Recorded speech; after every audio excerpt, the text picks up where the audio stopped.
Bonus training tip number 2. I believe this is the last one. In season, did I mess it? Yeah, off season. Yeah, in season, what you're primarily going to focus on is your mobility and your strength. Okay. And I put because you're probably running enough already, right? And so, and also what I forgot to put on here, decrease your training frequency. So a lot of my guys, it's like we're training 3 days a week, focusing on goals and on the off season and leading up to.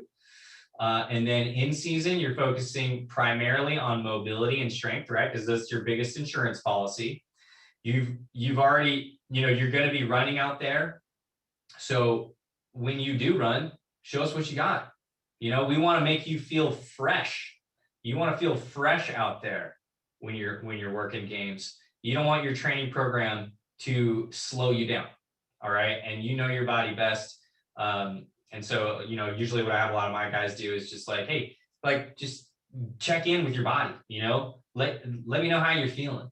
Okay. Make the appropriate adjustments that you need to make to feel the best way you can feel and to continue moving the needle in terms of your performance. Okay. Another kind of 401 tip for you guys. If you're training on strength, everybody kind of talks about, well, how many reps and how many sets and all that stuff. All right. Rule of thumb, off season, we'll fluctuate those and trying to get results in the off season for sure. In season, drop the training frequency, drop the sets to about 5 to 6 reps maximum. Okay. And I'll tell you why in a second. And then drop the reps or the set. Sorry. The sets drop to about 3 and the reps drop to about that 5 range, but this one is kind of a mistake that everybody makes. They get in the season. They're like, well, I don't want to wear myself out. So I'm going to go light and I'm going to do more reps. Well, that's actually the opposite of what you should be doing. Your training program should counteract what the games are going to do to you. Okay. The games are going to make you tighter. They're going to make you run more. And it's going to be a lot more endurance-based stuff. Okay. So you train the opposite of that. Take away your conditioning during the season because you're running enough.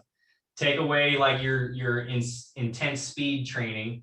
Okay. Or anything like that. Take away that during the season because you're going to be running out there. So just, get up and go because you've been putting in the works. Hopefully it was the plan. And then you should go heavier because you want to help to develop your nervous system during the season so that you stay more explosive. A lot of guys slow down about January, February, okay, because they're not focusing on staying strong, all right, and maintaining the strength that they have, or even getting strong. You can still get stronger in the season because think about this: you're training less, okay, but maybe you're going from 3 days a week to 2 days a week, but you're actually going to get more out of those 2 workouts because you've recovered well, right? And you can go in there, get in. That's what I tell my guys. Hey, during the season, 35, 45-minute workouts. Get in, pick up some heavy stuff, feel good, get mobile, get out. That way, if you got a game later, you're not totally fried, right? You haven't done 1,000 lunges or whatever it is, with the light weights, all right? Because you got no weights when you're out on the court, all right? And you're just running, okay? So do the opposite, okay?